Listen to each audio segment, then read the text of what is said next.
पूर्व मुख्यमंत्री अखिलेश यादव पत्नी डिंपल यादव संग पहुंचे वृंदावन। उपचुनाव में मिली प्रचंड जीत के बाद बिहारी जी के दर्शन व पूजन कर लिया आशीर्वाद। भाजपा सरकार पर लगाया नफरत की राजनीति करने का आरोप।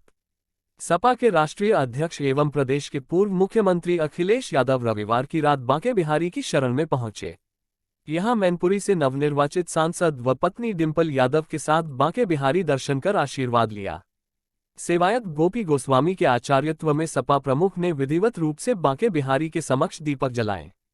अखिलेश यादव पत्नी डिंपल के साथ बिहारी जी के समक्ष काफी देर तक हाथ जोड़े खड़े रहे और भक्ति में लीन होकर पूजा अर्चना कर बिहारी जी से देश और प्रदेश में खुशहाली की कामना की। दर्शनोपरांत वरिष्ठ सपा नेता सुजीत वर्षेय, अशोक कुमार, अंकित आदि सपा कार्यकर्ताओं द्वारा अखिलेश यादव को स्मृति चिन्ह भेंट कर स्वागत किया। पत्रकारों से रूबरू हुए पूर्व सीएम अखिलेश यादव ने उपचुनाव में मिली जीत को जनता में बीजेपी के प्रति आक्रोश बताया। वहीं रामपुर में मिली हार के लिए प्रशासन पर आरोप मरे। साथ जी भाजपा सरकार पर नफरत की राजनीति करने का आरोप लगाते हुए जमकर हमला बोला। देखिए आज हाथ तुम्हारे चेक हो जाए।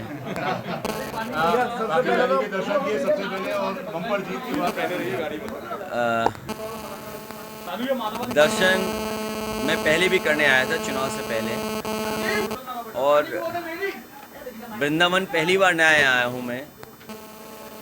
बचपन से लगातार अनगिनत बार मैं आ चुका हूँ। जब पहले आता था कोई पहचान नहीं थी, अब पहचान है तो गिनती होती है। और इस धरती से न केवल हम लोगों का लगाव है बल्कि आम लोगों का लगाव रहा है। दुनिया के ये भगवान श्री कृष्ण को मानने वाले, पूजने वाले, उनके रास्ते पे चलने वाले लोग दुनिया में दिखाई देते हैं, और इसका फैलाव किसी धर्म जात ने नहीं रोक पाया। ये फैलते चला गया भक्ति, और दुनिया के हर कोने में पहुंची है। मैं हमेशा जब मुझे समय मिलता है तो मैं वृंदावन आता हूं और यहाँ पर दर्शन करने जरूर मंदिर पहुँचता हूँ। मैं कभी मांगता नहीं हूँ, और मांगने जाता भी हूँ तो भूल जाता हूँ पहले से जो तैयारी होती है उसकी। मैं यही मांग करता हूँ कि लोग खुश हों, और जिस तरीके से दुनिया तरक्की की है, जिस तरीके से दुनिया में बहुत सारे देश हैं जहाँ आम लोगों का जीवन बदला है, जहाँ शिक्षा, स्वास्थ्य, सड़क, बिजली, पानी, या जो लोगों की जो नई पीढ़ी है उनके जो सपने होते हैं वो पूरे हों। मैं तो क्योंकि राजनीति में हूँ तो यही मांग कर सकता हूँ कि आम लोगों के सपने पूरे हों, और ये कह सकता हूँ इस पवित्र धरती पे बैठ कर के भारतीय जनता पार्टी का जो रास्ता है वो रास्ता लोगों के सपने नहीं पूरे करता, वो सपनों को तोड़ता है। अभी कोई बाजार नहीं बचा होगा जहाँ व्यापारी के यहाँ छापा ना पड़ रहा हो जीएसटी का। ये कैसा जीएसटी कानून बनाया जिसमें न जाने कितने संशोधन करने पड़े, और आज सरकार डराने के लिए व्यापारियों को, और ये भरोसा उठ जाएगा व्यापारियों का। अगर व्यापारियों का भरोसा उठ गया तो भारतीय जनता पार्टी शून्य पर पहुंच जाएगी।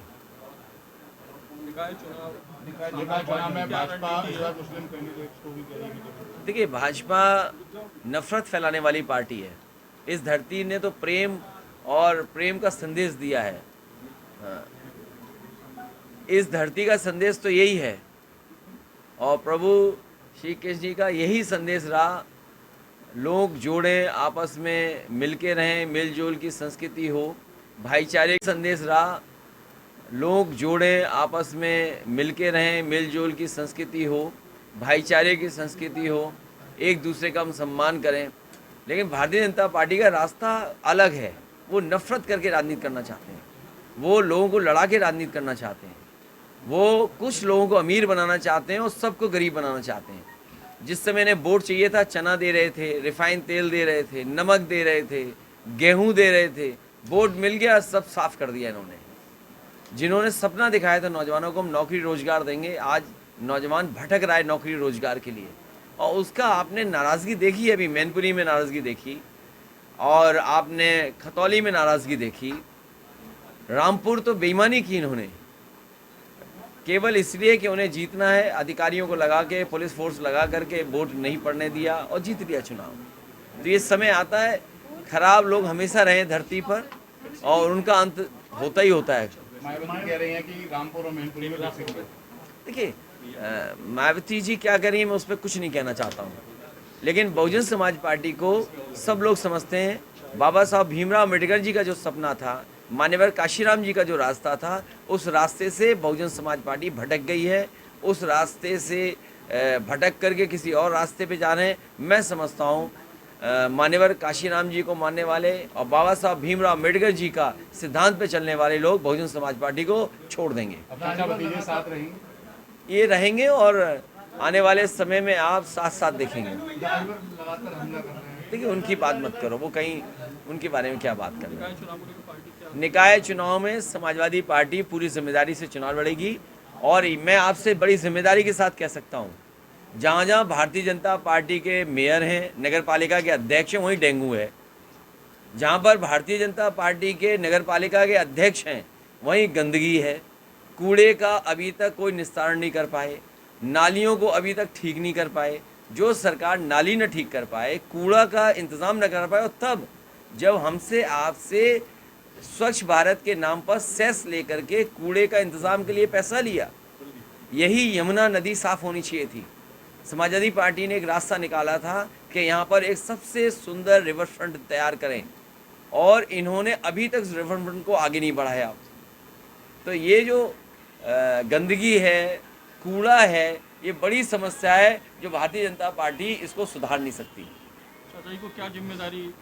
चाचा को अच्छी जिम्मेदारी दी जाएगी।